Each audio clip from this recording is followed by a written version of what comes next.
Hello student, स्वागत है आपका एसवीसी हाई स्कूल क्लासेस के यूट्यूब चैनल पर। मैं हूं सुमित वर्मा और इस वीडियो में हम लोग कक्षा 10वीं के गणित के अध्याय 1 वास्तविक संख्याओं के कुछ ज़रूरी नियम और परिभाषाएं समझेंगे, जो कि न सिर्फ हमें गणित करने के लिए ज़रूरत है बल्कि इसमें से बहुत सारे ऑब्जेक्टिव टाइप के प्रश्न आपको बनते हुए दिखाई देंगे, चाहे वो खालिस्तान, सत्य या एक शब्द वाक्य के उत्तर के रूप में हो, किसी भी रूप में हो, लेकिन इसमें से ऑब्जेक्टिव टाइप के प्रश्न भी बनते हुए दिखेंगे। तो हम लोग बेसिक से शुरुआत करते हैं।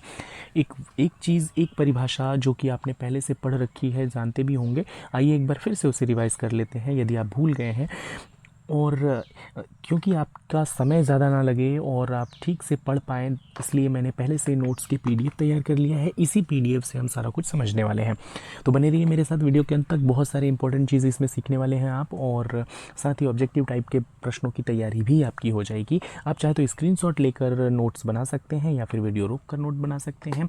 और यदि आपको लगता है कि आपको यही पीडीएफ चाहिए तो आप कमेंट बॉक्स में कमेंट करिए, तो मैं इसको अवेलेबल भी करा दूंगा। आइए शुरू करते हैं। सबसे पहला जो प्रश्न है वो है, आपसे पूछा जाए कि अभाज्य संख्याएं किसे कहते हैं। जी हाँ, यदि आपसे पूछा जाता है कि अभाज्य संख्याएं किसे कहते हैं तो आपको क्या बोलना है। संक्षिप्त और सरल शब्दों में मैंने लिखा है, ऐसी संख्याएं जो स्वयं से और एक से ही पूर्ण रूप से विभाजित होती हैं, अन्य किसी संख्या से नहीं, वे अभाज्य संख्याएं कहलाती हैं। अब इसका क्या मतलब है, इसे और आसान से अगर आप समझना चाहते हैं सब, तो ऐसे याद रख सकते हैं आप कि ऐसी संख्या जो केवल स्वयं के पहाड़े में आती है और किसी पहाड़े में नहीं आती, वह अभाज्य संख्या कहलाती है।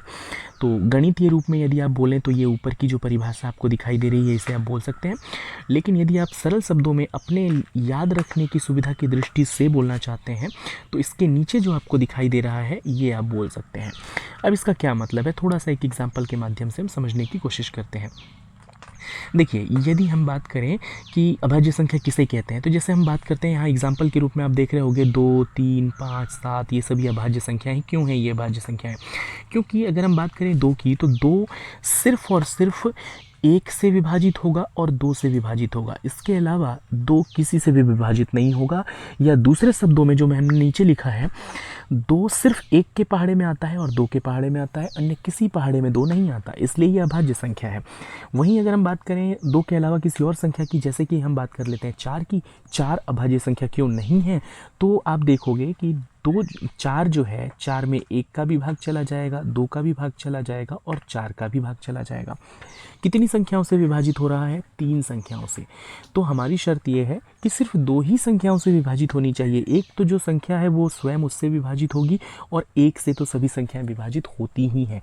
लेकिन इनके अलावा यदि कोई तीसरी संख्या ऐसी मिल जाए जिससे दी हुई संख्या में भाग जा रहा हो, तब वो भाज्य संख्या होता है। और अगर कोई तीसरी संख्या ऐसी नहीं है जिससे दी हुई संख्याओं में भाग जा रहा हो, तब वो अभाज्य संख्या होती है। तो उम्मीद है आपको अभाज्य संख्याएं समझ में आ गया होगा, या आपने मिडिल स्कूल में भी इसके बारे में समझा था। अब दूसरी परिभाषा की ओर चलते हैं। दूसरा परिभाषा क्या है हमारा? तो दूसरा परिभाषा आप देखोगे भाज्य संख्याएं। तो क्योंकि मैं अभाज्य संख्याओं के साथ ही ये भी समझा चुका हूं, तो हम सिर्फ इसे रीड कर लेते हैं, समझने का काम हम पहले ही कर चुके हैं। तो ऐसी संख्याएं जो एक और स्वयं के अतिरिक्त अन्य संख्याओं से भी विभाजित हों, भाज्य संख्याएं कहलाती हैं। जैसे मैंने अभी उदाहरण 4 का उदाहरण लेकर आपको समझाया, तो यहाँ उदाहरण के रूप में लिखा भी है मैंने 4, 9, 10, 25, इसके अलावा अनगिनत संख्याएं हैं। अब आते हैं तीसरे पर। तीसरा जो महत्वपूर्ण परिभाषा है, जिसका सबसे ज़्यादा उपयोग भी आप करोगे और जिसमें से सबसे ज़्यादा ऑब्जेक्टिव टाइप के प्रश्न भी बनते हुए आप देखोगे, वो है परिमेय संख्याएं। तो अब हम लोग बात करते हैं परिमेय संख्याओं की। ये एक इम्पॉर्टेंट रहेगा आपके लिए। परिमेय संख्याएं, जिसको रेशनल नंबर्स भी कहते हैं, वह संख्या, इसके लिए आपको बोलना होगा वह संख्या जिसे p/q के रूप में लिखा जा सकता है तथा जहां q बराबर 0 ना हो, वो परिमेय संख्या कहलाती है। जी हाँ, परिमेय संख्या होने के लिए 2 शर्त होने चाहिए। एक तो उसे p/q के रूप में लिखा जा सकता हो, और दूसरी बात कि q के बराबर 0 नहीं होना चाहिए। अगर ये दोनों शर्त पूरा होता है तो परिमेय संख्या है। जैसे कि उदाहरण के लिए अगर हम बात करें 2 की, तो 2 एक परिमेय संख्या है, 3/2 एक परिमेय संख्या है, 2/5 एक परिमेय संख्या है। अगर कोई अन्य संख्या का उदाहरण लें, जैसे कि हमने लिखा 7/9, तो ये परिमेय संख्या कहलाएगा, क्योंकि ये ऊपर हमारा p हो जाएगा, नीचे हमारा q हो जाएगा, और जो ये q है उसके बराबर 0 नहीं है, इसलिए ये एक परिमेय संख्या है। लेकिन यदि मान लीजिए कि मैंने q के बराबर में 0 लिख दिया होता, यहाँ पर नीचे 0 लिख दिया होता, तो ये दूसरा शर्त पूरा नहीं करता और ये परिमेय संख्या नहीं होता। इसके अलावा आप बहुत सारी अनगिनत ऐसी संख्याएं देखेंगे जो परिमेय संख्या होता है, और अधिक इसको आप समझ पाएंगे जब हम अगला वाला परिभाषा समझ लेंगे अपरिमेय संख्याओं का। तो अब आपको स्क्रीन पर अपरिमेय संख्याओं की परिभाषा दिख रही होगी। उम्मीद है कि आप लोग स्क्रीनशॉट भी लेते जा रहे होंगे, जिसे आप बाद में नोट्स बना सकते हैं। तो आइए अब अपरिमेय संख्याओं की बात कर लेते हैं। अपरिमेय संख्याएं जो महत्वपूर्ण रहता है, और इस चैप्टर की मुख्य चीज़ यही है, मतलब बाकी जो चीज़ें मैंने बताई आपको वो पीछे के क्लासेस में डिटेल में था, लेकिन अपरिमेय संख्याओं का जिक्र आपके इस पाठ में किया गया है, इसलिए इस अपरिमेय संख्याओं से जुड़े हुए प्रश्न आपको ऑब्जेक्टिव टाइप में ज़रूर देखने को मिलेगा, चाहे वो बोर्ड एग्जाम हो, क्वार्टरली हो, हाफ ईयरली हो, कोई भी हो। तो अच्छे से स्क्रीनशॉट लीजिए, समझिए और इसे याद रखिए। खास करके जो मैंने एग्जाम्पल नीचे लिखे हैं ना, आप देखोगे कि इन एग्जाम्पल्स में से प्रश्न बनेगा ही बनेगा। आपको पहचानने को कहा जाएगा कि ये परिमेय है कि अपरिमेय है, या पूछ लिया जाएगा कि इनमें से कौन सा परिमेय है, या पूछा जाएगा कि इनमें से कौन सा अपरिमेय है। तो अब तक आपने पढ़ लिया होगा, मैं फिर भी आपको पढ़कर एक बार समझा देता हूँ क्या लिखा हुआ है यहाँ पर। वह संख्या जिसे p/q के रूप में नहीं लिखा जा सकता। ध्यान रखेंगे यहाँ पर लिखा है मैंने नहीं लिखा जा सकता, ये संक्षिप्त नोट है, बहुत छोटा परिभाषा बनाने की कोशिश की है मैंने। तो आपको बस इतना याद रखना है कि यदि संख्या को p/q के रूप में नहीं लिखा जा सकता है तो वो अपरिमेय संख्या है। हालांकि वो दूसरी शर्त भी यहाँ पर लागू हो सकती है कि q बराबर 0 ना हो, लेकिन यदि आपको दूसरी शर्त याद नहीं भी है, आप इतना कह देते हैं कि संख्या जिसे p/q के रूप में नहीं लिखा जा सकता वो अपरिमेय संख्या कहलाती है। उदाहरण के लिए √2, √3, √15, या फिर 1.0101001 या फिर पाई। इसके अलावा अनगिनत है। मैंने इन्हीं एग्जाम्पल्स को शामिल क्यों किया है, इसे याद रखने का आप एक और तरीका अपना सकते हैं परीक्षाओं में जो पूछा जाएगा।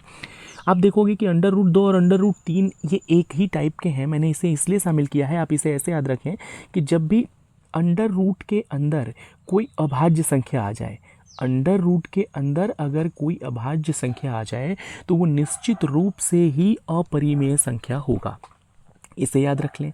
सेकंड, अगर हम बात करें कि √15 को क्यों हमने शामिल किया है, तो √15 को इसलिए क्योंकि ये एक पूर्ण वर्ग संख्या नहीं है। इसके अलावा जैसे अगर मान लीजिए मैंने √10 लिया होता तो ये भी पूर्ण वर्ग संख्या नहीं होता। तो यदि कोई संख्या पूर्ण वर्ग संख्या नहीं है तो ऐसी स्थिति में भी वो अपरिमेय संख्या कहलाएगा, क्योंकि हम उसका जब वर्गमूल निकालेंगे ना तो वो डेसिमल में जाएगा, दशमलव में जाएगा, पूर्ण संख्या के रूप में दशमलव नहीं, वर्गमूल नहीं निकलेगा। ठीक है, तो ये दो टाइप के आप याद रखोगे उदाहरण।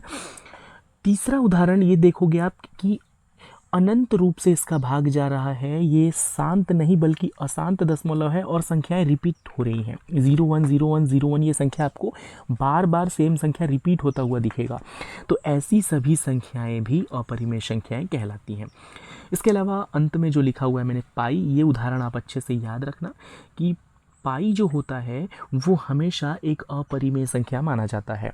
तो परीक्षा में प्रश्न इस तरह से आता है कि 4 ऑप्शन दे देगा, उसमें से मान लीजिए कि एक ऑप्शन पाई है, आपसे पूछा गया कि इनमें से कौन सा अपरिमेय है, तो आपको याद रखना है कि पाई अपरिमेय है। या फिर मान लीजिए यहाँ से 3 उदाहरण आपको दे दिए और चौथा उदाहरण एक रहा जैसे कि 5, और आपसे उल्टा पूछ लिया कि इनमें से कौन सा परिमेय है, तो याद रखिएगा कि यहाँ पर जितने दिख रहे हैं ये परिमेय संख्याएं नहीं है। इसके अलावा यदि मान लीजिए मैंने कहीं 6 लिख दिया तो ये परिमेय है, 7 लिख दिया तो ये परिमेय है, लेकिन अगर मैंने √5 लिख दिया तो ये अपरिमेय है। तो उम्मीद है अपरिमेय संख्या भी आप पहचान गए होंगे। इन एग्जाम्पल्स को जरूर से याद करिएगा। चलिए आगे चलते हैं और देखते हैं अगला परिभाषा जो कि HCF, क्योंकि इस पार्ट में आपको HCF और LCM के गणित करने को मिलेंगे, इसलिए आपको उसके बारे में भी जान लेना चाहिए कि HCF किसे कहते हैं, LCM किसे कहते हैं। तो सबसे पहला और बेसिक चीज़ जो है वो ये है कि आपसे पूछा जाएगा कि HCF का फुल फॉर्म क्या होता है। तो HCF का फुल फॉर्म यदि आपसे कहा जाएगा तो याद रखेंगे हाईएस्ट कॉमन फैक्टर। हाँ, हाईएस्ट कॉमन फैक्टर ये होता है इसका फुल फॉर्म। तो सबसे पहले तो आप ये याद रख लेना कि इसका फुल फॉर्म क्या है। तो हाईएस्ट कॉमन फैक्टर, और हिंदी में अगर आपको याद रखना है तो याद रखेंगे कि हिंदी में होता है महत्तम समापवर्तक। हाँ, हिंदी में महत्तम समापवर्तक। ठीक है।